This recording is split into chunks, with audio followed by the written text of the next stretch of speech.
What's going on, fellow A-Plusers? Welcome back once again to a brand new episode of A-Plus Hero Report, your weekly stop for your Marvel, DC, television, and movie news, streaming for you live today over on our YouTube page. You can also catch us over on Facebook, as well as Twitch for you gamers out there. I know we definitely took a week hiatus off, but we are back, baby, with some incredible topics. We're going to be diving into Marvel Studios' reshuffling of their upcoming TV program. We also got the Marvels in the news as we have a brand new trailer that we're going to be breaking down for you guys.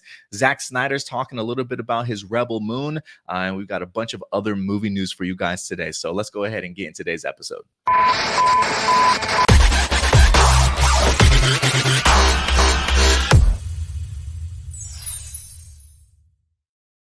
Good afternoon, ladies and gentlemen. Welcome, one and all, to another episode of A-Plus Hero Report, live from Fort Worth, Texas, along with San Francisco and out in Wisconsin, right, for Indy.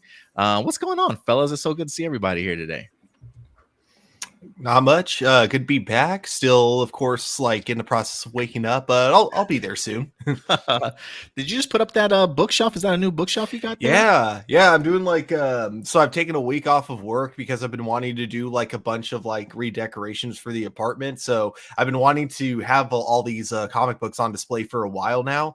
Finally had the time to like order a couple of shelves and get it all done. Nice, man. It looks good. It looks good. It looks like that week hiatus off from Hero Report definitely did you good, man. Oh yeah. What's up, And then Andy? How you doing, hopefully like soon once I'm done like moving a couple last things around, the shelves over here will be filled with even more like Legos and things like that. So you'll see kind of like the Mandalorian ship and a few others from Star Wars. I dig it, Stuart. I'm liking the new look, man. I need to get into some Legos too. It's been a minute since I played with some Legos, but they got some great designs out there. Oh yeah. What's up, Indy? You doing well, brother? You got any big concerts coming up? Any performances? What's going on, man?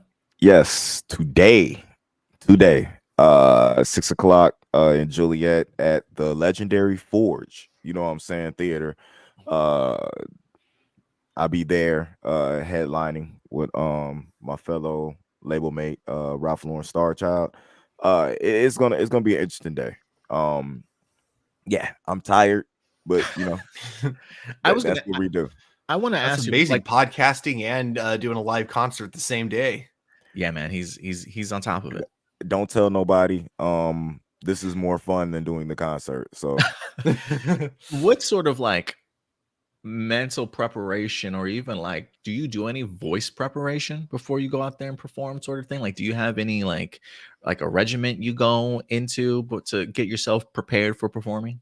To be totally honest with you, yes. It's a lot of cardio because being on stage for 30 to 40 minutes is exhausting. I can imagine. So, as weird as it sounds, I do a lot of jogging while reciting my music to try to get, you know what I'm saying, my lungs right for what I need to do. But it's also a lot of similar to like what fighters do. It's hydrating, you know what I'm saying, beforehand. So it's trying to make sure that I don't pass out on stage, especially at the ripe age of 40 years old. It's not as easy just to pop up and go like I used to. So it's making sure I got my proteins right. You know what I'm saying? Making sure I get B12 shot, you know, just to make sure I got the energy. And it's a little different now because of coming off of work, like the working thing. Got off at 9 this morning. Come in, do the podcast, lead a podcast, drive straight to Joliet, do the show, lead Joliet, and then go back to work. So it's going to be very interesting how this day goes. And luckily, I have a chauffeur today, so I don't have to drive myself. So it'll be cool. Hey, little Renaissance man over there, just doing a little bit of everything. I dig it, Indy. Thanks for the insight. A nap in between every trip, then. Yeah, I'm sure those driving naps probably come in handy, man. In between, yeah, definitely. Hey, but all the hard work gets us the new podcast equipment. That's why I keep doing it.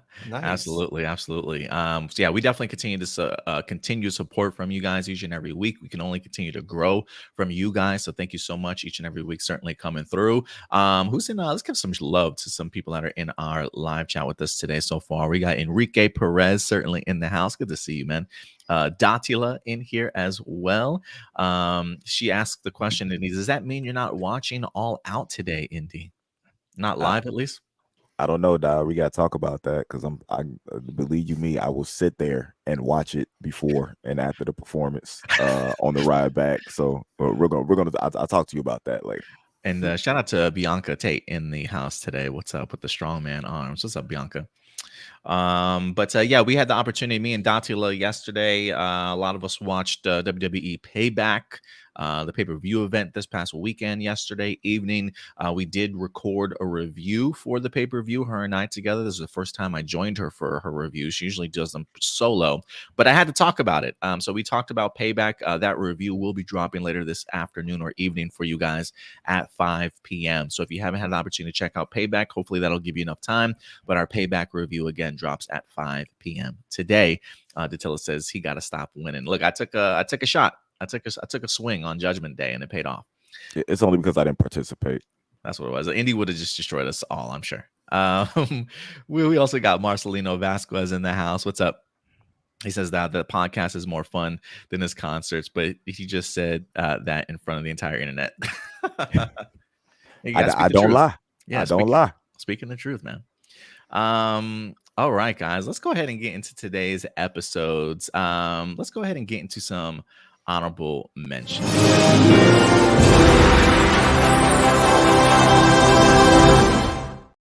What do we got first, fellas? Anybody got any honorable mentions they want to bring up today? Well, since we were just talking wrestling, this may not be new news to anybody because of the way it got blasted around. But my hero, probably only second to Stephen Amell. You know what I'm saying? Phillip Brooks, aka CM Punk. CM stands for whatever you want to make. Chickmanic, Chicago made, whatever you want to stand for. That's what it stands for. Was recently fired from his company, AEW, which comes to no surprise of those who are fans of wrestling because he is actually a dick behind, you know what I'm saying, backstage, and probably deserved to get fired. But the timing and everything that happened is crazy because, like Datilla said, we have All Out today in Chicago at the United Center, and the homegrown hero CM Punk will not be in attendance. So why is this an honorable mention? Because it's going to be interesting if this startup company that's been around for 4 years can handle the load of their star, their mega star, the person who is the draw, who has been said by their owner, Tony Khan themselves, if they can handle him no longer being in the company, especially with running one of their big 4 shows in Chicago. So let's see what happens. I'm ready to start a wrestling podcast with Datilla, but if AEW goes under, it might not be enough wrestling to cover. Oh, there's plenty of wrestling to cover, man. I think Datilla will definitely tell you this, certainly with all the wrestling she watches during the week. But yeah, AEW has a ton of shows, man. So yeah, who certainly knows? Yeah, this kind of surprised me. How about you, Stuart? I'm sure you probably heard about this yesterday. Oh, no, this is my first time hearing about it. Oh, really? Yeah. Okay. I know you go to a couple events from time to time with your friends, so I wasn't quite sure. Yeah. Yep. Nope. Hadn't heard about it. Yeah, I haven't really given my 2 cents in regards to his firing. I haven't really kept up with AEW too much besides just like reading the headlines and what's been going on. I just know ever since his first altercation and incident, I don't, was that last year, earlier this year, Indy? I can't remember. That was last year at All Out, the brawl out per se that he had between him and the Elite, which is Kenny Omega and the Young Bucks. 3 of the 4 people that are probably responsible for AEW even existing. Datilla says exactly 1 year today. Wow, that's crazy. Which is interesting to me, which is one of the reasons why I wouldn't be surprised if this is a work. It feels like a shoot. And he comes out today? Not today. I don't think it will happen today. No. But if for me, the only thing that I think why it wouldn't be is because I don't think anybody there is smart enough over there. Let me not say that because I probably want to work with Tony Khan one day. Wants to take the chance. I don't know how to phrase it in a nice way to try to turn something like that into a storyline. You know, like with everything that happened last year, it would be brilliant if they did it. I would hope that would be the fact, but I don't think they're smart enough to do it, especially with the whole heels thing. I would love. It's just me. Maybe we're smarter over here than other people are, because I would love to complain. I would love to have CM Punk go grab like Stephen Amell and them, you know, some of the real life wrestlers from Heels and like have an invasion angle or something like that, you know, and bring that in. But I don't think anybody's smart enough to pull that off, or just it just doesn't make any sense to me.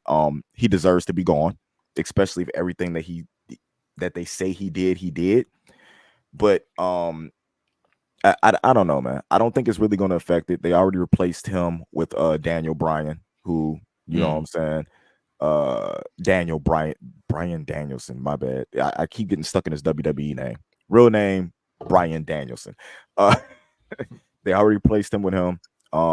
They have a litany of wrestlers. You have a Jay White that can easily slide into the CM Punk role. You have Will Ospreay contract, who's up with New Japan in 6 months, who's been working heavily with AEW. You still have Kenny Omega, you still have the Young Bucks, you still have a litany of young talent. They'll be totally all right, show wise.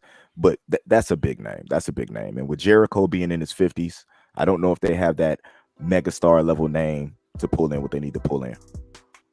Yeah, I will be curious to see what happens with it going forward. I mean, I just know CM Punk has always come with drama attached. I think if you bring him in, you should automatically know the possibilities of what you could get on the other side of him, other side of his in-ring personality. But I will say, you know, I have had the opportunity to meet CM Punk once at I think it was the Star Wars Celebration back in Chicago a few years ago.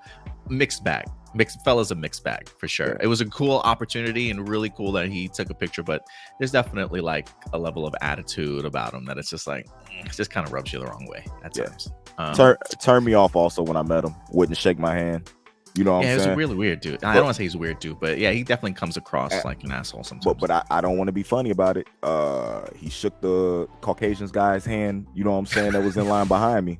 So I don't know. Maybe it's because I had a kid that was like sneezing and all that stuff. Maybe he's a germaphobe or something like that. But no. Did you say please? Did you ask him politely? Yeah, he might have got mad. I called him Phil, or I asked him where his hot wife was. So maybe that's why.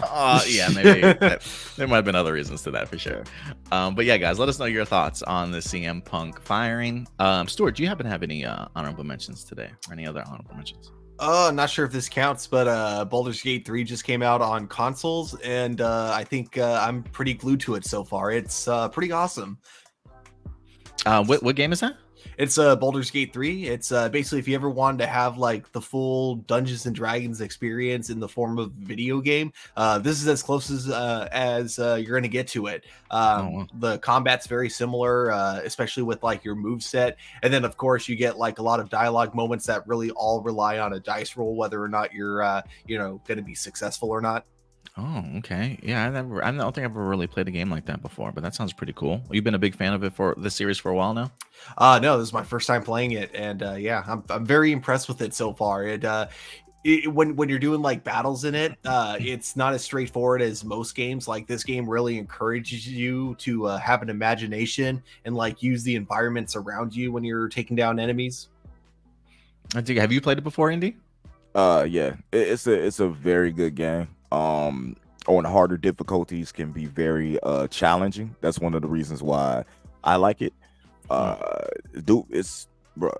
I get into it, I know it's going to be super dope. Haven't really got a lot of time to play it because I'm still labbing for Street Fighter 6 tournaments. And I got Madden and 2K too, and I play I play in a lot of tournaments when it comes to those. So we gotta keep going where the money is, until you guys start making us rich. You know what I'm saying? I gotta make my money somewhere else. No, I feel yeah. But awesome one, Stuart. Thank you for bringing that to our attention, man. If anything, we definitely got to get on that Twitch streams for sure, playing some of these games. But speaking of video games, apparently there might be another strike, y'all. I don't know if you've read this. IGN just posted this past week from Variety that apparently SAG-AFTRA is looking to get authorization for a second strike against video game companies this time. If you thought that they felt some type of way about streaming service CEOs or big studio CEOs, they're coming for video games too. It says, as reported by Variety, SAG-AFTRA has said the negotiations towards a new video game contract has reached a stalemate, and that a strike would be the next big best step to win wage increases and protection from AI. Um, it says they have current contracts with companies like Activision, EA, Insomniac Games, Epic Games, WB, and more set to expire on November 7th. But the two parties agreed to extend the talks another year. As of this writing, the talks between the two parties will resume on September 26th, so later on this month. It says SAG is looking for an 11% retroactive increase in rates for video game performers, followed by an increase of 4%. This is in line with the asks SAG have given the AMPTP. It also includes previous mentioned protections from AI, which the union says threatens both voice and performance capture artists. They also want rest periods, safety protections, an on-set medic, and a prohibition against stunts during self-taped auditions. So yeah, that's just some of the things that they're certainly asking for. The last time that SAG went on strike against gaming companies was back in 2016. That lasted 11 months. What do you think the impact of something like this is? You guys are both big gamers. What do you think the impact of this potentially could be, though? I honestly don't think it'll be anything immediate because majority of the games that everybody are hyped for are already they already went gold. They're already getting ready to come out. So the Mortal Kombat ones, the what was it, Starfield's out, like everything that's big that's out. I believe what this will affect is anything that's still being made or any future games. So I don't think we'll see any effect until maybe like spring. And then when we come around then, we're going to notice that a lot of the games and stuff that we want, that we're looking forward to, will get pushed back a little bit. So for the GTA 6s, you know what I'm saying? For the next Elder Scrolls game, the stuff that the real big AAA titles that we're looking for, I can see this having a huge effect. I don't think it would be as immediate as film and television because games tend to last a little bit longer. So in my, to be totally honest with you, let them get their money, because I feel like this would be better for the gaming community, because we have so many games, independent and new, come out during the year that a lot of them get passed over. And I feel like something like this will give some more of like the independent gems and some of the games that got skipped over more time to get the love, you know, that they need. So I'm just thinking about the positive from something like this, but it's also something that I believe that will be handled a lot quicker than the movie and the television strikes going. Yeah, I get you. You agree, Stuart, or any thoughts on it? Yeah, for the most part, I agree. I don't think it'll have any like immediate effects, especially because if it's only the voice actors that are going to be going on strike, you still have a lot of the video games kind of coming out that are in development have already gotten the voices that they need. So pretty much as long as the developers are still there, I don't think they're worried. Plus, even if a strike were to go on for a long time, video game companies would just do what they've been doing for like the past 10 years, and that is, let's just re-release this game, but we'll put an HD sticker on it so people will think that we did something to it. So what I kind of hope will happen, because I know that voice actors in the gaming industry aren't the only ones who've been getting screwed over a lot. Hopefully this could honestly lead to game developers joining them, because then that's when I feel like video game companies would then be kind of screwed. Yeah, I get you. So we'll see. We'll keep you guys posted as to what happens with this. They're not on strike yet, but again, they're supposed to be continuing a negotiation September 26th. So we'll definitely keep you posted. Speaking of strikes and unions, we had recently been talking. This is definitely the summer of labor for sure. People continue to come together to go ahead and push back against corporations. And next up is Walt Disney Pictures VFX workers. We just talked a couple of weeks ago about the idea of Marvel Studios VFX workers voting to form a union. So eventually they can maybe go on strike if they absolutely need to. But it looks as though the VFX workers for Walt Disney Pictures is also looking to move to unionize. According to Variety, it says they've taken a significant step to unionize after filling out the National Labor Relations Board for an election to unionize. A supermajority, so that means over 80% of people of the 18 in-house VFX crew members signed authorization cards signaling their desire to unionize. It says the historical move is the second time in history that VFX professionals have joined together to demand the same protections and rights as their colleagues. And it mentions the idea of the Marvel Studios crew. They say today, courageous visual effects workers at Walt Disney Pictures overcame the fear and silence that have kept our community from having a voice on the job for decades, with an overwhelming supermajority of these crews demanding an end to the way VFX has always been. This is a clear sign that our campaign is not about one studio or corporations. It's about the VFX workers across the industry using the tools at their disposal to uplift ourselves and forge a better path forward, is what they said in one of their comments. It says the unionized VFX workers are responsible for creating the VFX across the studio's catalog, including Beauty and the Beast, Aladdin, and The Lion King, and I'm sure a lot more. So yeah, man. We've been talking about the idea of the VFX. I mean, we've been hearing some horror stories over the past few months about just the horrors that the VFX team have to really go through, as far as like the demand that's certainly put on them for short periods of time, and just really running them exhausted. And I think we've said here before, like, man, I'm surprised these VFX workers aren't coming together and trying to unionize. And literally within a few months, we're getting these really big corporations coming together and trying to make that a reality. So props to them, man, for realizing just how much they've been kind of taken advantage of and trying to change that situation for themselves. You know what I mean?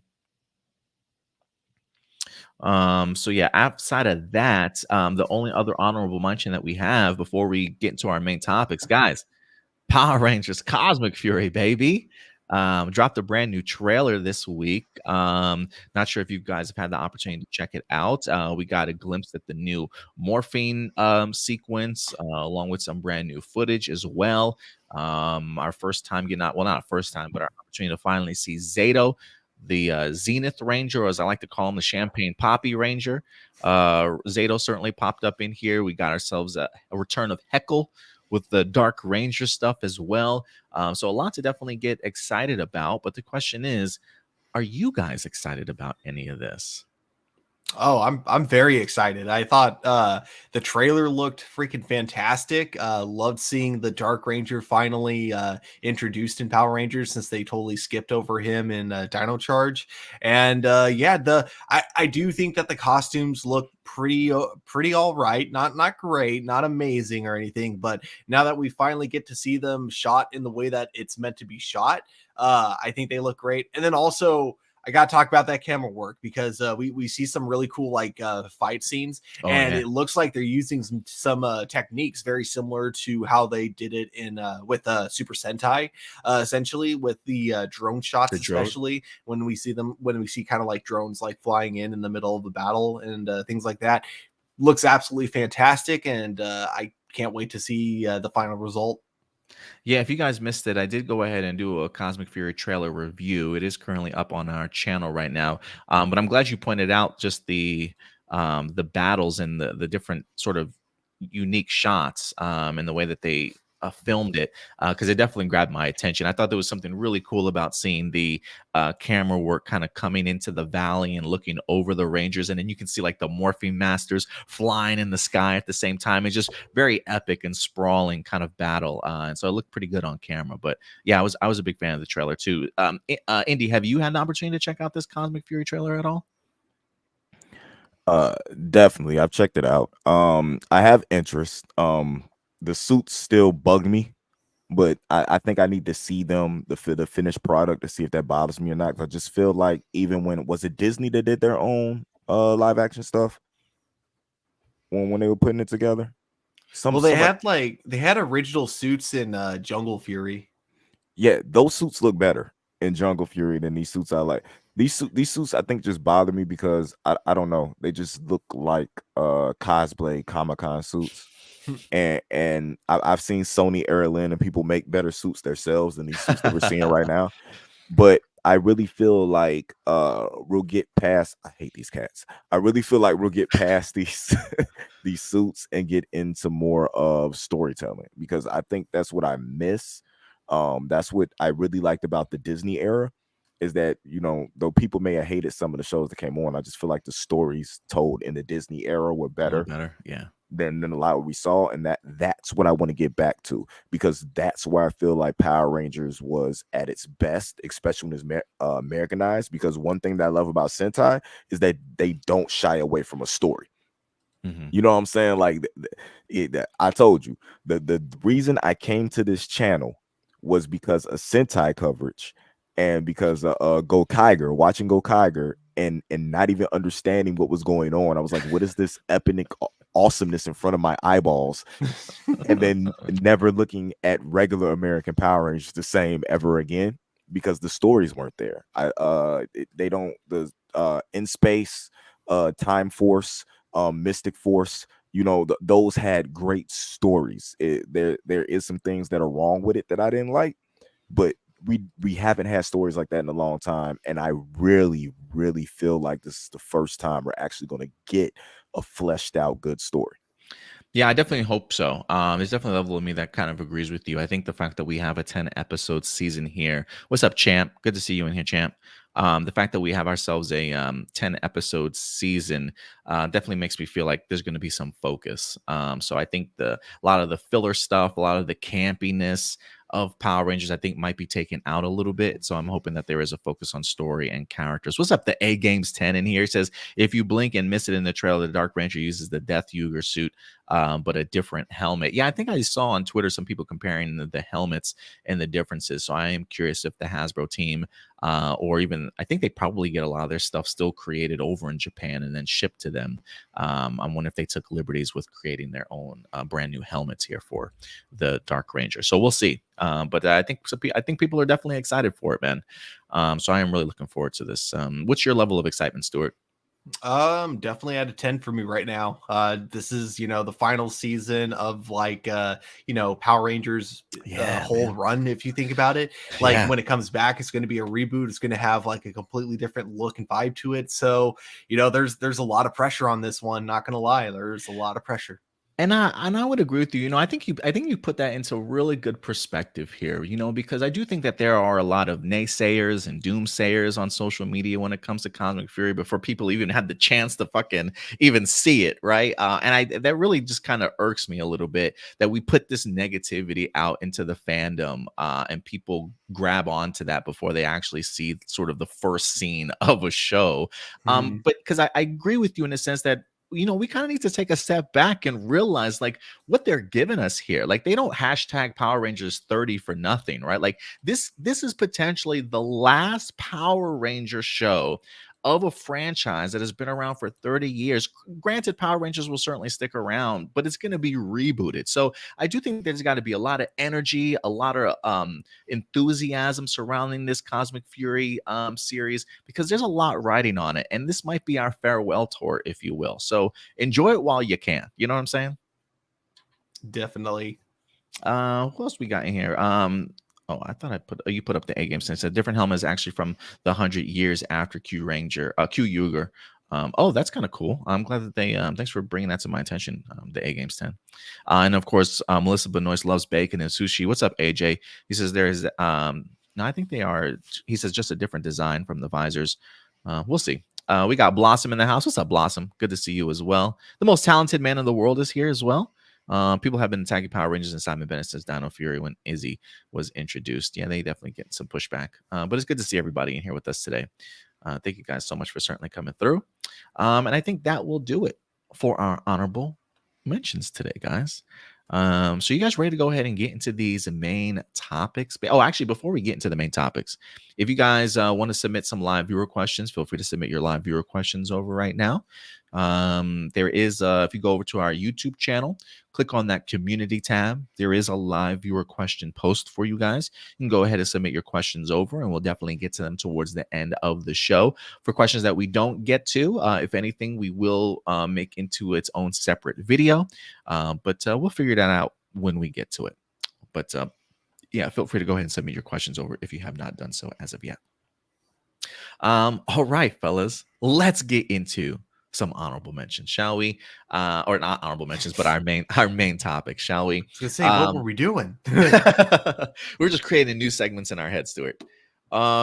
But yeah, let's go ahead and get into it. It's first off, it's good to be back. I almost didn't know what to do with myself last Sunday. But we got some really great topics to certainly go ahead and talk with you guys about. And we're going to start off with one of the biggest franchises around, and that is, in fact, Marvel Studios when it comes to the MCU. I will say, with the strikes that we currently have on right now, I do think that is almost a level of benefit that the Marvel Studios can kind of take away from this, in the sense that it does give them a break from having to push out more content. Bob Iger and Kevin Feige, they have at least talked about the idea of maybe there being a lot of oversaturation right now in the field, and maybe the idea of Marvel having to kind of pull back a little bit, maybe slow down some of its releases, give them the opportunity to rethink some of these stories that they're certainly trying to tell. When it comes to the upcoming Avengers movies, Secret Wars, Kang Dynasty, they may even be looking for brand new writers to kind of tackle those movies and give them another go through, just based off of the way that people have been reacting to phase 4 and phase 5 being a little lukewarm, to certainly say the least. So it's going to be very important to kind of see how Marvel Studios rebounds. But I do think that this recent announcement from Marvel Studios and their reshuffling of TV series dates is a sign that they are certainly rethinking their strategy. So let's go ahead and dive into this, fellas, because this comes to us from where's my share screen buttons and stuff? Where's everything at for me? Oh, there we go. Let's go ahead and pull this up here. This comes to us from the Hollywood Reporter. Marvel shuffles TV calendar with new dates for Agatha, Echo, X-Men 97, and a ton more, guys. So we do have ourselves quite a bit of changes that are certainly coming. For those of you who are wondering, don't worry about Loki. Loki is still set to go ahead and drop this October. So if you are looking for Marvel content, there will be more content this year at least. So let's go ahead and dive into it and just see what the changes are looking like. It says the move comes amid Hollywood strikes as well as general pullback at Disney Plus. The writer strike began May 2nd, while the actors went on strike July 14th, significantly impacting production and development. At the same time, sources say Marvel wants to focus its effort to make each title an event for fans and audiences. The studio has decided that spreading out its content is a more prudent strategy. It's a far cry from last year's San Diego Comic-Con, when Marvel unveiled plans for Phase 5 and 6 of its movies and television shows. 2023 particularly heavy with shows, with 5 planned. It says only the spring Secret Invasion and October's Loki. And What If Season 2 remain on that plan for this year. So we might actually get ourselves another Marvel project, as it seems as though What If certainly might drop this year as well. It says the Hollywood Reporter poked around the Marvel scheduling changes, and here's what sources say in the new rundown. So let's go over some of these key titles here, okay? As previously announced, Loki Season 2 will be the only show to hit this fall, debuting on Disney Plus October 6th. Expectations remain high for the Tom Hiddleston, Owen Wilson fronted series that centers on alternate timelines. The season 2 trailer had the biggest digital debut of a trailer for any Disney Plus season, and season 1 remains the most watched Marvel series on Disney Plus. What's your guys' level of excitement for Loki season 2? Do you think this is going to live up to expectations despite how the phases 4 and 5 had turned out so far?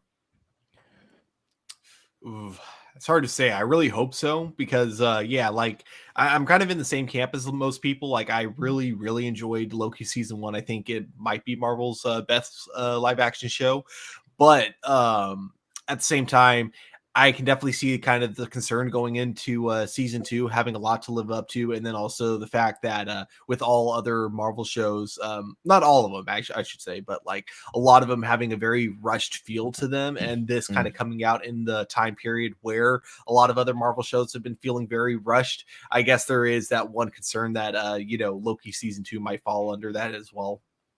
Yeah, I can understand that. Loki season 2 does have brand new writers as well. I do think that's important to kind of point out.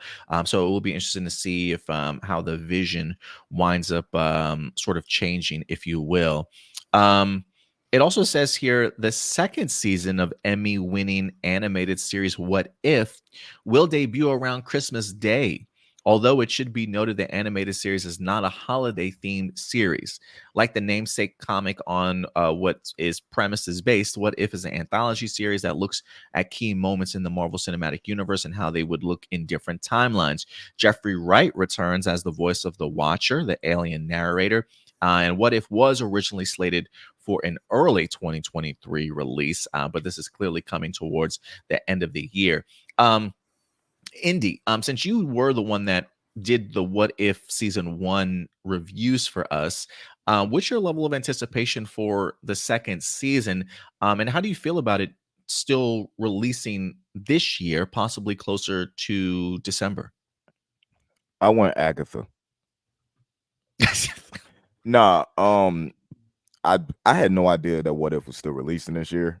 My anticipation isn't high. I think this is animated. I'm more pissed off about X-Men 97 getting pushed back, Mm, but I don't think that's from anything. I honestly don't feel like a lot of this is from a writing perspective with some stuff that's getting pushed back. I think it's from a storytelling perspective that some stuff can't come out before other stuff because it's going to mess up the movement of the how they're telling the story and what's going on. And I think that's part of the problem. I think that it's not an issue of oversaturation with Marvel. I think it goes to the point where they told us that, do you remember when they came out and told us that um watching the Marvel shows wouldn't affect, you know what I'm saying, the movies, that we could watch the movies without watching the shows, and we wouldn't need that. That lasted one show. one show. Um because now it's getting to the point where I don't think it's the fact that that stuff is getting worse. I think that a lot of people who don't like the movies didn't watch the shows, Mm, or didn't pay attention to a lot of the tie-ins of the little things that they were doing. So it made the movies kind of feel disjointed, or that, you know what I'm saying, stuff wasn't being told right. And when they move stuff around like this, like I'm anticipating Agatha, I'm anticipating X-Men 97. Like, see, these are some of the highlights that I'm waiting on. And no offense to Loki, because I really enjoy, you know what I'm saying, Loki season 1, you know what I'm saying. But if you ask me, hey, you want to watch X-Men 97 or you want to watch Loki season 2? I'm running to X-Men 97.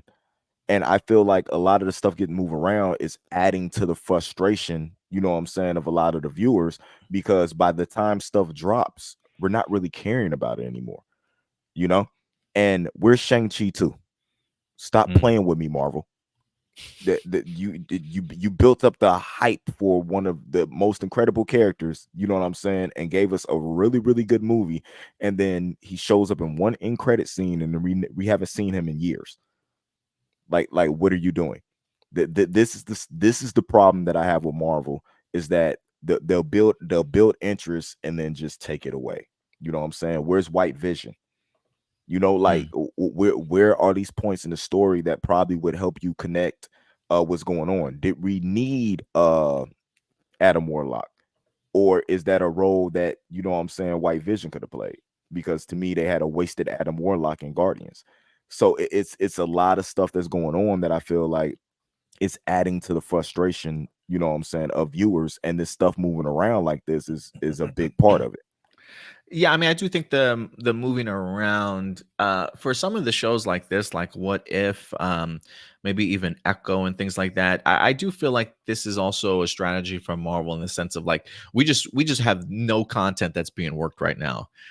We got nobody that's writing, we got nobody that's in front of cameras to create these upcoming shows, and I feel like they still need to kind of fill that void on their scheduling for Disney Plus. So I do think this is a sense of like, we want to one, I do think the idea of separating them does give some distance, so it's not like Marvel projects are cannibalizing itself and ruining sort of that proper buildup. So separating it definitely does can definitely help to make it in sort of that event feel if they build it up properly to those moments. But I do think a lot of this moving this content around at least is just to kind of fill those voids that maybe the strike is certainly bringing as of right now. But we do have some more things that are being rescheduled. So let's go ahead and get into this one.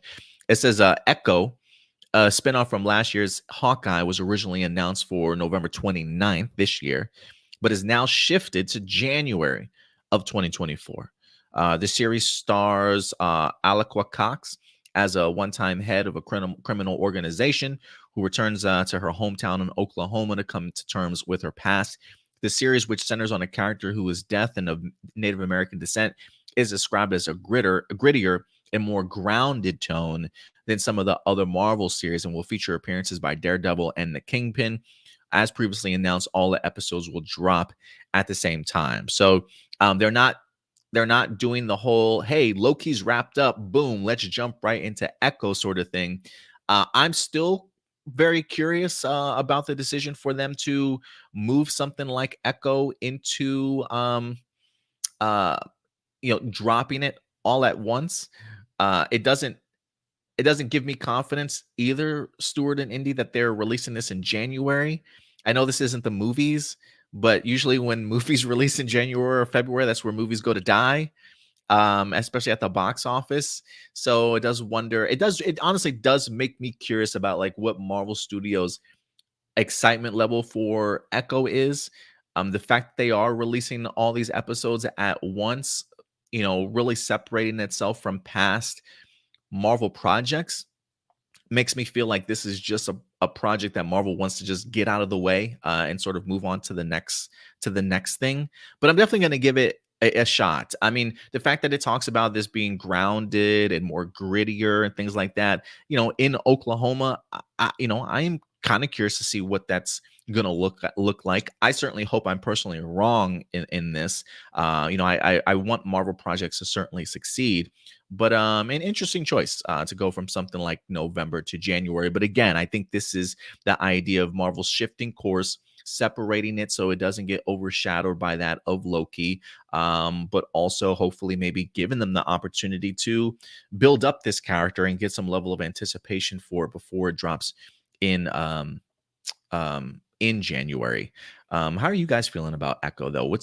You guys feel that I'm wrong in regards to that? Do you think that's not the case of this being something that Marvel wants to just drop and move away from? Any thoughts? No, I think you're honestly very spot on. I tried being like overly optimistic about the show a little while ago when we were talking about it, when I was trying to like justify why they're putting all 6 episodes out at once. But I think like the January release date is kind of like the major confirmation that Marvel just really doesn't have much confidence in the show. So I think they're just trying to get it out of the way as soon as possible. I think, in fact, if this was a Warner Brothers production, they may have just done a tax write-off thing. Oh, damn. The dreaded tax write-off. But who knows? Maybe when it comes out, it'll be the most amazing show we've gotten since Daredevil, and I'll be like, well, I was wrong once again. I mean, look, I definitely hope so. I never want to root for any show to certainly be bad, especially when it comes to the superhero genre, because the success of these shows help other shows and benefits other movies. It's just all the things that I've been reading, the signals that I'm getting. I personally don't have the biggest confidence in it, but maybe Marvel will certainly surprise us. How are you feeling, Indy, about Echo? I disagree. Okay. I do believe it being moved isn't going to fare well for it unless there's a reason for it. When does Daredevil come out? When does Born Again drop? That as of right now, a spring of 2024. Okay. So that would technically be a lead in, you know what I'm saying, to what's going on with Daredevil, and it being True. tied into that same world is probably why it got moved, you know what I'm saying, to A little January, closer. because Okay. they can't finish filming everything or do what they do with Daredevil during the strike. And I believe that's affecting a lot of what's going on now, you know what I'm saying, regardless. So if they still air it at the time they have and have Daredevil drop so late, you know what I'm saying, will the transition be well enough? But only having maybe a month or two in between those shows, even though it's a month or two gap, will probably keep the momentum, you know what I'm saying, going, especially with Daredevil supposedly supposed to be appearing in the Echo show. I get you. Yeah, Nathan says Marvel doesn't believe in the show. He personally thinks so, but look, I do think there's something to it, Indy. You make a good point in the sense that hey, maybe moving it closer to January, it'll make itself a nice sort of build up if Daredevil continues to stick to that release schedule in spring of 2024. So you could be onto something there as well. It says next on the schedule will be X-Men 1997. I was personally really hoping that this would drop this year. It says the animated series that acts as a spiritual and tonal continuation of the classic 1990s series that aired on Fox. The series, first announced in 2021, was originally planned for fall of this year, but will now premiere early 2024. The show is being described by sources who have seen it as retro and a love letter to the original. A season 2 sort of remains in the works. So early 2024 for X-Men 97 as well. I feel like that's probably like a February release, maybe a late January release. I don't think it would hurt Echo to release this and X-Men based off of the fact that one's live action, one's animation. They probably have no connective tissues whatsoever. But who knows the exact date of when X-Men 97 is. But I honestly was really hoping that it would stay on the schedule for this year. Were you guys hoping that it would stay this year, or do you feel like this move isn't too bad? You can wait a little bit longer for early 2024. I don't want to wait. I want it now. It's my X-Men and I need it now. No, I think the only problem with X-Men constantly being pushed back is because of the anticipation we have for anything X-Men, whether it's a mention of a character in a movie, whether we see some type of Easter egg or something like that. I mean, this is what people always try to say, that the Fantastic Four is the first family, the first team, you know what I'm saying, the Marvel. That's just because they were there first. Be for real. If you put the Fantastic Four next to the X-Men and say choose one, nobody's choosing the Fantastic Four. So it's one of the most hyped things that people have been waiting for since it was announced. I believe in that slate when it was announced. It was one of the most talked about things when it was announced. And it's just nostalgia coming back to my childhood. If you told me that I was getting X-Men 97 and then told me like I was getting a Silverhawks remake, yo, I would die happy the next day. So yeah, I don't want to wait, but if it's something that they have to do, because I know animation is way different from anything else, get it right, because I want it right. I want it perfect, so I can laugh at people who watch animation. This at least gives me some time to rewatch the classic 1990s X-Men series before this drops, so I can certainly go ahead and get ready for it, because I am really anticipating it. And I do think, despite the pushbacks, I think they've done a really good job of continuing to have focus on X-Men 97 in the news. I think the director or the showrunner of the show has been doing some really cool like interviews, just teases here and there sort of thing, but he's keeping X-Men 97 in people's mouths and still relevant. So I do think that there's definitely going to be a level of an excitement and anticipation come early 2024 for X-Men 97. Let's see here. We also got Agatha, the WandaVision spinoff starring Catherine Hahn, was originally announced for winter this year and has been pushed back to early fall 2024. This is like the biggest push of all of them, where it will serve as a lead up to the Halloween holiday. The show, which completed its filming before strikes, was previously titled Agatha House of Harkness and then Agatha Coven of Chaos, before falling on its currently named Agatha Darkhold Diaries. This is the biggest push when it comes to their Marvel stuff. I mean, we're literally going almost an entire year here of a push from winter 2023 to fall 2024, early fall 2024. I do find it fascinating that they are using this as a lead up to a Halloween holiday. Do you think this could possibly be a lead into anything else, Stuart? Even if not, what do you how do you feel about the idea of this being a yearly push? Yeah, I think them doing that is just because they would need something to fall under the Halloween special. Because I mean, Werewolf by Night did so well. It's too bad we don't have it coming to us this Halloween though, because we don't really have either a Halloween or a Christmas special by Marvel this year. But Good my point. assumption is they're pushing it back is because they want to try making it more of a tradition to have one like every Halloween and every Christmas have some sort of special. Yeah, I think you might be onto something, and I do feel like I am kind of curious too if this would give them whether or not this serves its purpose as a Halloween holiday, Halloween special, or if this maybe even leads into maybe a Halloween special that they might be considering or possibly doing. It would be interesting if this is another kind of lead in, but I do feel like this does give Agatha sort of that event feel that they were kind of talking about. The move of X-Men 97, the move of Echo didn't really feel like that. But if you are trying to make anything feel like an event series, Agatha might be it. And it was one of those series too that for me personally, when it was announced, I didn't really care so much for the Agatha series, but the names of the cast that continue to come out of this, and it's like their comedy chops attached with Catherine Hahn, I'm becoming more and more fascinated with it. And so I do think that this series might certainly surprise some people. And I would love this to be built up for sort of that event level, but we'll see what happens in that regards. But yeah, this is definitely the biggest of the pushbacks.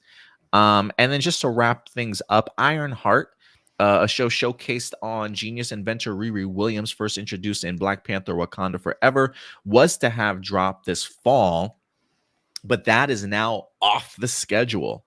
It finished shooting, but its completion is affected by the strikes. So that is the movie's in the can, but clearly they probably still got a lot of post production and things like that to do. But the effects are the strikes are definitely affecting it. So that's fascinating that it is currently off the schedule. I don't recall when it was originally supposed to debut. But they're definitely pushing it back. And then we've got Daredevil Born Again, it says a continuation of the Netflix series in the MCU. We'll see if that's been confirmed or not. But was expected to debut in spring of 2024. Um, Paused in mid-production amid the strikes, and Wonder Man also paused in mid-production. It is unclear where on the calendar the three series will end up. So technically, they're saying right now, Stuart, while Daredevil Born Again is supposed to drop in spring of 2024, um, right now it's because of the fact that it's paused. Who knows when it's gonna drop? So technically, we've got three series here that don't have a release schedule any longer. Ironheart, Daredevil Born Again, and Wonder Man very much up in the air as to who knows when these series are certainly going to drop. But I will be fascinated. Like if something like Agatha isn't set to drop until fall of 2024, do you feel that things like Ironheart, Daredevil, even Wonder Man might come after that? Or do you think there's a possibility that they still have the opportunity to be on the schedule maybe sometime like spring or summer of 2024? What do you guys think? I think they're just going to keep holding it until because it feels like the main purpose. I mean, obviously the strike is like a huge part of it, but it feels like the main purpose in re-releasing these shows at like a more spread out kind of time is to kind of like combat like the complaint that a lot of people have had, which is getting a little bit too much all at once. So I think like spreading them out is going to hopefully help with that. And so I think that's what they're kind of doing with taking those three shows off the schedule, is they're trying to see if whether or not they want to stick with keeping the shows very spread out like throughout the entire year, or if they maybe see, hey, we're getting a little more success with this than we expected. Maybe we could slide, Ironheart in here or Daredevil in here, in between these two other shows. But if not, we don't mind holding on to them until 2025 is my guess. Yeah, man. I don't know if I can make it to 2025, Indy. What about you, man? How do you feel about this? Um, Ironheart should have been dropped. I forgot that character even existed. I haven't watched Wakanda Forever in so long. I think they missed the unless it's something they could build up for an appearance in another show or something like that. I think the timing for that show was off. Um the other ones, I don't think be hurt too much from waiting. Like Wonder Man, you could build up to Wonder Man. You could still build up to Agatha. I don't think Agatha needs to be built up to. I think we have so much stuff with Scarlet Witch, stuff like that. Then when Agatha drops, I believe the stylization of that show will be a breath of fresh air because we don't have nothing else like that, happening. But I feel like Ironheart is going to suffer badly from being pushed back for so long. What Wakanda Forever dropped last year. Yeah, running out of momentum type of thing. Yeah, no momentum at all. Tell me you remember that show was supposed to come out. Like, be for real. Tell me if you remember that character. Like, Wakanda Forever, although it was a decent movie, is not something that we revisit a lot. Like when the talk of the late great Chadwick Boseman stopped, the talk of Wakanda Forever stopped. As tragic as that may be, because of the star power that we had in that movie. But I don't know. It's going to be a hit and miss. I don't think that's going to do well, especially with the way the route they're taking with the movies and where we're going with them and the movies that are coming out. I think they missed the mark on that by a lot. There's a level I would agree with you in the sense that I do think the momentum on Ironheart might have been missed, and it does make me ask the question, just with all the pushback and all the release schedule changes, just how that really will affect the momentum of some of these other, just the MCU sort of in general. I definitely do feel like it's certainly going to be taking a hit for sure, and it just does make me ask the question of like, I hope that they are strategically releasing these, not so much in the sense of like, hey, we need to spread these out, but just timeline wise, because I do think like if you are going to release something like a Wakanda Forever, Ironheart really shouldn't be that far behind it. And if you're stuck having to wait a year or a year and a half for that to drop, that does really undercut a lot of your momentum. And when MCU right now is busy introducing us to a whole new slate of characters, bringing back returning characters, and trying to give everybody the proper spotlight,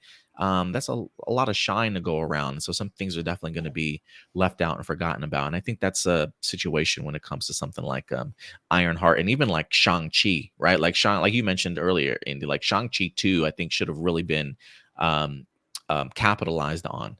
And unfortunately, we find ourselves without a release date, right? Like, Simu Liu was like, yeah, it was supposed to come out after Kang Dynasty. And we're like, when's Kang Dynasty coming out? So a Shang-Chi sequel may not even drop until something crazy like 2025, 2026. Like, that's bananas to me, And so I do think some of this is Marvel Studios' own doing. But then clearly, when you start adding in the strikes and whatnot, then, you got a bunch of other things on your plate. And I don't think it's helped the situation at all. Let me agree. I don't know. I'm thinking I'm catching what Nathan is saying about this, but Or for Ironheart, I assume. if he's talking about Ironheart, I think I agree with him. I think with the legacy of Iron Tony Man. Stark and what's going on, that Ironheart shouldn't be a series. Ironheart should be, what I'm saying, a movie. Or it should be something where similar to how they handle Miss Marvel, where Miss Marvel is one of the leads in the Marvel movie. You know what I'm saying? Coming out with her already being in Wakanda Forever, she should have popped up in more movies and stuff like that instead of a series. And I think that putting her in a series is going to downgrade the character rather than upgrade the character. The way that they're handling Miss Marvel is probably the same way they should have handled Ironheart. And I will throw something in there before I let you go, Stuart. Also the idea too, I think you got Anthony Ramos in Ironheart that's going to be playing the villain, the Hood, and he's fresh off of the success of Into the Heights, the HBO Max musical that a lot of people were praising him for, and then fresh off of Transformers: Rise of the Beast, that I actually really enjoyed him in. So he definitely has got on-screen appeal, big screen appeal. So yeah, the idea of maybe having turned something like Ironheart would have been interesting, and to utilize not only those characters because they were in movies before, but like you said, the legacy of Iron Man in general. But what do you think, Stuart? Do you think Ironheart should continue as a series, or should they take like the Armor Wars route and be like, maybe we'll change this to a movie? I definitely think they should change it to the movie. I feel like that way for a lot of Marvel TV shows out there, honestly. I do think that there are definitely some exceptions. Like I think WandaVision and She-Hulk and Loki are kind of the main three where I think that those stories couldn't have been told in the form of a movie. I think it actually took advantage of its television format. But I feel like every other Marvel show we've gotten since then, any one of them could easily be re-edited into a single movie. And I feel like it's there hasn't been any information that I've heard about Ironheart that's made me think that, oh, maybe this one will be different. I think it'll be kind of the same thing with Ironheart too. I think the only issue with Ironheart is because it has been filmed. I don't see them going back and filming it again. That's just more money that they're going to have to spend. But I do think it is something they probably should have contemplated a little bit more before they decided to pull the trigger on it. But who knows? Maybe we'll see the series itself, and when it's released, it's like, oh yeah, that's probably series appropriate. But we'll have to wait and see. So yeah, guys, a lot of moving parts when it comes to Marvel Studios. I do think, look, I will say this, besides the fact that there are some series in here that are being maybe pushed out too far that might eventually start really digging into the momentum and ruin the momentum of some of these series, I do think it is a smart strategy for Marvel Studios to kind of spread this stuff out, because you do need to make them feel like it's an event. They can't continue to cannibalize each of their series each and every time. And again, despite the fact that nobody's doing any writing right now, I do hope that they're at least in their mind really like trying to recenter these phases and figure out the proper execution for them, so that when the strikes and everything have ended, boom, you can get right back into the storytelling that you were trying to do with maybe some of the corrections that you've taken. So I am hoping that these strikes are allowing Marvel Studios to rethink their movie. Blade, anyone? Yeah, Mahershala Ali has probably left that production a long time ago. They probably just can't announce it yet. But I don't. Yeah. I know Homeboy's got to be pissed right now behind stage. This movie is just continued to be cursed, man. Yeah. Right now they're trying to figure out a way to replace Ali with Nick Cannon or something like that. Like, oh God! Like if that's the case, just don't even make the movie anymore. Like I just don't even want to see that movie. Nick Cannon as Blade, no please. But yeah, never mind. I was going to talk about Vampire Kids, but never mind. But yeah, guys, let us know your thoughts when it comes to the Marvel Studios. What do you guys think about all the reshuffling? Do you think some of these reshufflings will hurt, will benefit some of these shows? Definitely go ahead and let us know your thoughts down below in the comment section. And with that, guys, let's go ahead and move on to our next topic. And we will go ahead and continue with some Marvel talk, because I personally really enjoy talking about this upcoming movie, even though it's not set to drop until November. I do wonder if they're like slow rolling a lot of this promotion and marketing stuff, because they're like, look, none of our actors are out here promoting this movie right now. Who knows how long these strikes are going to go on for? So it's like all this marketing material, I think, is just going to be slowly worked itself all the way up until November here. And this past week, we wind up getting ourselves a brand new Marvel's trailer, the trailer for the Marvels, if you will, along with a brand new article from Empire magazine that showcased a brand new official image, as we get the opportunity to see Captain Marvel herself, played by Brie Larson, and the Miss Marvel, played by Iman Vellani from the Miss Marvel television series, as she makes her MCU movie debut. But this was an exclusive image from Empire magazine. But I think for me, this week, what really won me over was certainly the trailer itself. If you have not had the opportunity to check out the trailer, it is currently up on our Facebook page. This kind of had the vibe of like a featurette / trailer, in a sense that it really gives you sort of like that background story. And I think out of all the trailers that we've seen so far, this is probably the one that has gotten me fully on board with this Marvel's movie, because to me, it showcases the idea that, hey, we have not forgotten about the very important character plot lines that certainly still need to be focused on in this particular movie. You know, the past two trailers have done a really good job of showcasing the fun, the gimmicky, hey, our powers are swapping, let's have some fun with this concept, along with a ton of action, some great cuteness here and there. If you're a big fan of kittens, you know what what I'm saying? So I think the fun is definitely in this movie, but I'm here for story and I'm here for characters. And I personally thought that this trailer that we wind up getting did a pretty good job in regards to that. And I also do think that this trailer did the job of filling in the blanks for some people that have not had the opportunity to see a show like WandaVision or Miss Marvel. Whereas I think this trailer shows the importance of those series, does its brief best to try and get you caught up, but I think also really emphasizes the idea like, look at these adventures you might have missed with some of these characters, right? They all play an integral part in this upcoming movie. Here are some quick highlights. You probably should check out these series when you get a chance so you can fully understand the Marvels. And I personally think that this trailer did a really good job of focusing on that. But have you guys had the opportunity to check out this trailer that we had on the Facebook page? And I'm really curious to know about your guys' thoughts about it. I haven't had a chance to check it out yet. I totally forgot to. How about you, Andy? Did you see it? I watch anything that has to do with the Marvels. You know that. I'm geeked for it. It looks good to me. It's what I feel that the movie needs for the hype. Especially with them not being able to be out and self promote. They're doing things smart. Aman Vellani out posting, you know what I'm saying, her dressed up as Jubilee at cons, and you know what I'm saying, different stuff happening, even though they're not talking about the movie. It's little slight promotions that's keeping that movie, you know what I'm saying, in our eyes. You know what I'm saying, keeping us worrying about it. And I feel like it's going to be very underrated because it wasn't being talked about beforehand. People hate Brie Larson for some reason, but I really feel like the movie is going to be very good. Marcelino says in here, he says, I'm not going to watch the latest Marvel's trailer until after I've seen the movie. They might reveal spoilers from the movie. I can tell you this one. This trailer does not do that. This trailer, I think we see a ton of same footage that we've seen from the past, maybe a couple of brief new images.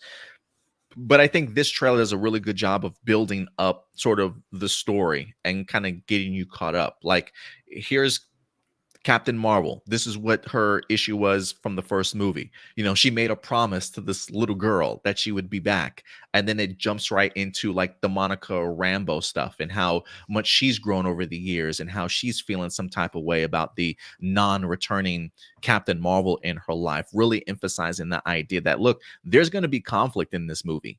And then you wind up bringing in sort of that little sister Miss Marvel and how that kind of plays into it. So I really don't think this trailer really spoils anything for you when it comes to the upcoming movies. I know some people are like, give me the teaser trailer. After that, I don't want to see anything else. But I do think it is a safe bet here because for me, it not only gives me the action vibes that I need, but also the character points, which I'm personally a really big fan of. The article itself does dive into it a little bit more too. And I think for me, that's what I am really excited to hear about. So let's go ahead and dive into this one. This one, again, comes to us from Empire Magazine. It says the Marvels, Nia DaCosta explains the sisterly relationship between Carol Danvers, Kamala Khan, and Monica Rambeau. It says, as Dom Toretto would say, there's nothing more important than family. Whether it's one of you're born into or otherwise, the characters of the MCU have seemed like a dysfunctional family at times. Think the father-son type of relationship between Tony Stark and Peter Parker, or the sibling-esque quarrels of the Guardians. With new big screen installment, The Marvels, which sees Brie Larson's Carol Danvers, Teyana Parris's Monica Rambeau, and Aman Vellani's Kamala Khan teaming up thanks to their similar breed of powers. Director Nia DaCosta plans to take the family dynamic to the next level. This is what she oops, let me go ahead and bring this up. This is what she winds up saying. She says, I thought it would be cool to map out an estranged family history and sister story onto them, is what she told Empire Magazine. Carol's the oldest, the prodigal. Then there's the middle sister, Monica, who Carol knew as a kid and promised she'd come back to, but never did. That broken promise and the decades of history between the pair, including the fact that Carol was absent for the death of her best friend and Monica's mother, Maria, is set to be a big source of tension in the new movie, despite all the comedic body swapping antics we've seen in the trailer. All the switching stuff is great, Nia DaCosta says, of the pair's ability to swap powers. But the thing I actually care about is how these two reconcile. And it says one of the most recent additions to the Marvel Universe and rounding out is the sisterly trio. Kamala Khan developed her ability to manipulate cosmic energy when she discovered her grandmother's bangle, which connects her to the Nord dimension. She's also a huge Captain Marvel fangirl. It says Kamala is the youngest who hasn't had the experience of living with this older sister, but idolizes her, explaining how Khan slots into the film's central trio. It says Carol's a bit jaded at the beginning of the film, but Kamala reminds her how amazing she is. So yeah, some really interesting ways in which they're clearly going to be tackling when it comes to this upcoming movie. But let me go over to you first here, Stuart. You hear this? Even Nia DaCosta is bringing up the notion that it's like, hey, all the power swapping stuff is fun and good, but she really wants to see the reconciliation between these two characters. What are your thoughts from hearing what Nia DaCosta had to say? This gets me a lot more excited about this movie than what she kind of brought up before when she was trying to say, oh yeah, we know that Marvel fatigue's the thing, but our movie's going to be different. It's going to be silly and we're going to go to new worlds you haven't seen before. And she Yes. literally described Thor 4. So I'm just kind of like, I don't know if you say different, but you just described another Marvel movie. Here, this is actually getting me kind of excited because yeah, like one thing that I feel like a lot of Marvel movies have really lost a lot of focus on is kind of some of the character moments. It feels like, especially like I feel like with Ant-Man 3, the character moments were there because they had to pad out the movie. It was like they were checking off a list rather than actually trying to make something memorable. But, you know, from what the director is saying, this being her favorite part of the movie is like the chemistry between the three, you know, different Marvels. That gives me a lot of hope for this film that, you know, it'll go back to one of the things that Marvel has always done really well with in the past, and that is it's always been the character interactions. That's always been like the number one thing that people want to see. It's why we love watching all these crossovers, to see these characters we love interacting with each other, seeing how they get along, some of their differences and things like that.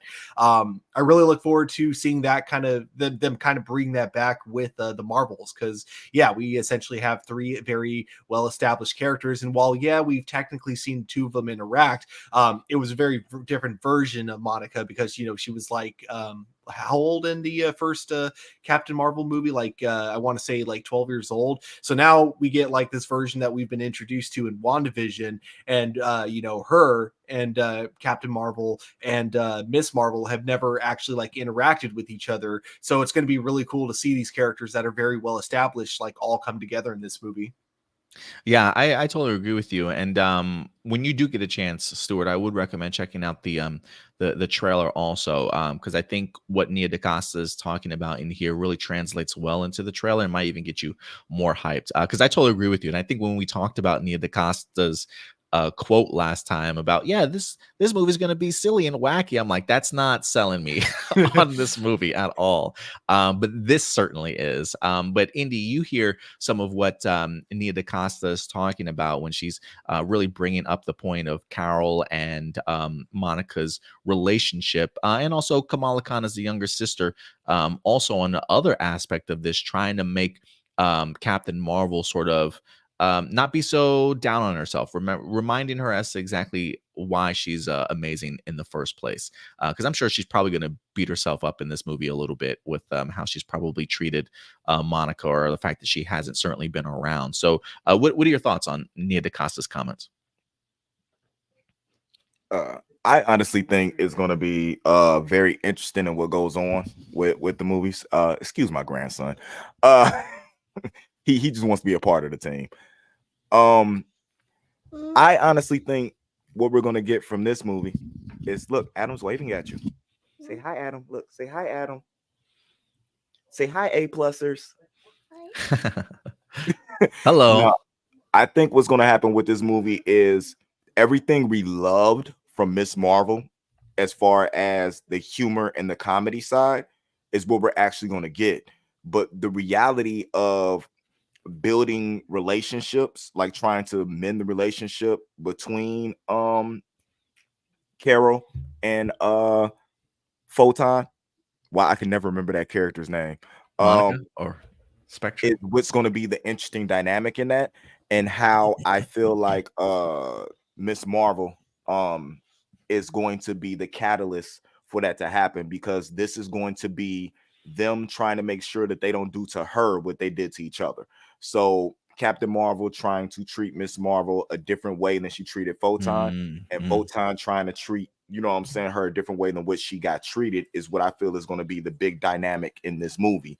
And I like that. think how Miss Marvel reacts to how they do, and her understanding, like, you know what they always say, never meet your heroes, you know what I'm saying, type thing, and actually seeing what happens, and probably her not believing that Captain Marvel was that type of person when she's talking to Photon and stuff like that. That's the dynamic that we're going to get from this movie.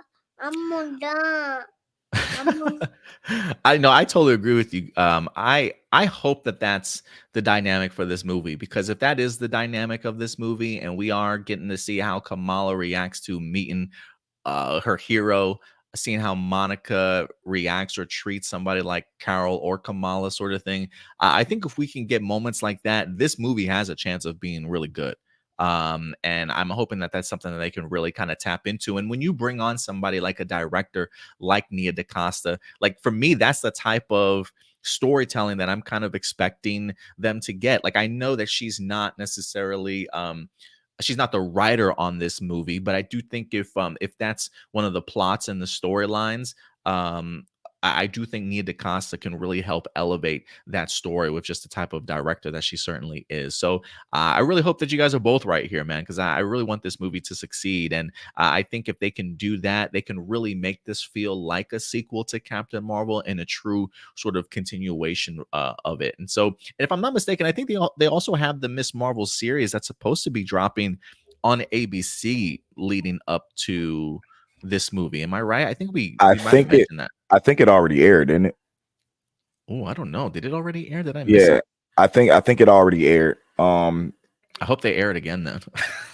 No, Miss Marvel was surprisingly very good series, and I think that was that series the best promotion that you can get for the Marvels, when you can't actually go out there and do the promotion yourself. So I'm really looking forward to this movie, and it might just because of Amon. It might just be because of her. Like, it has nothing to do with against Brie Larson or anybody else in the movie. It's just because she is so good at her character that you want to see her succeed, and that's the main reason why I'm going to see this movie. Yes, they actually did drop the episodes already on ABC. First 3 episodes aired Saturday, August 5th, and the final 3 episodes aired August 12th. So hopefully you guys got the opportunity to watch it. Maybe they'll do something like that for WandaVision as we get a little bit closer to. Who knows? But I do think again, this goes back to the idea of having to do your homework, as a casual viewer. I did agree with you, Indy, in the sense that it's like now people got to watch WandaVision. Now people got to watch something like Miss Marvel. And how will that affect the box office? Is the casual moviegoer going to even go, or they just feel like they're already completely lost before even going to the movie theaters to see this movie? So I do think that's something else that Marvel has to certainly take into consideration. But guys, if you haven't seen Miss Marvel or WandaVision, please do so, because a lot of build up towards this movie for sure. Stuart, can I ask you a question? Yeah. Because I really want to know if you agree with me. Mm-hmm. Will this be the best movie that Marvel's put out since Shang-Chi? Ooh. Honestly, it's so hard to say at this point. I'm loving everything that the director is saying about this movie, but I still don't know if I have enough to go on to make that prediction at this moment. But I hope so. I'll take a stab at it and say I think we already got one in Guardians of the Galaxy 3. And the question I would have is whether or not Captain Marvel can I feel like Guardians has kind of raised that bar, and I just need the Marvels to meet that bar. If they want to exceed it, that's great. But maybe that's unfair for me. But I do think Shang-Chi and Guardians have been some of the better stuff that we've gotten. Am I the Yeah. only person that thought Guardians wasn't good? I just feel like Guardians was a retelling of like Toy Story. Really? You didn't like Guardians 3? Interesting. it That's just an interesting choice. Like Toy Story, I think is not that bad of a comparison. yeah, it just didn't rub me the right way. I feel like there was more. I think, and a lot of people gonna get me at this. I think making it a Rocket movie, even though I understand what they were doing, pushing him to the forefront of the Guardians and stuff like that, and him becoming the leader, I think it took away from all of the character building we were doing for other characters. Like it took them totally out the film and made it just about one character when it was an ensemble cast to me. And I felt like this particular movie could have been 8-episode series just Oh, to build up Guardians. Rocket. Yeah. Oh, I get you. Yeah, James Gunn, did come out and say like this whole trilogy has been Rocket's trilogy. I think is what he emphasized. But I don't know. I do find it interesting. I will say, Guardians of the Galaxy 3 had one of the better action sequences I feel like I've seen Oh, in a yeah. long time. That hallway sequence was incredible. I feel like I could watch that shit on loop all day.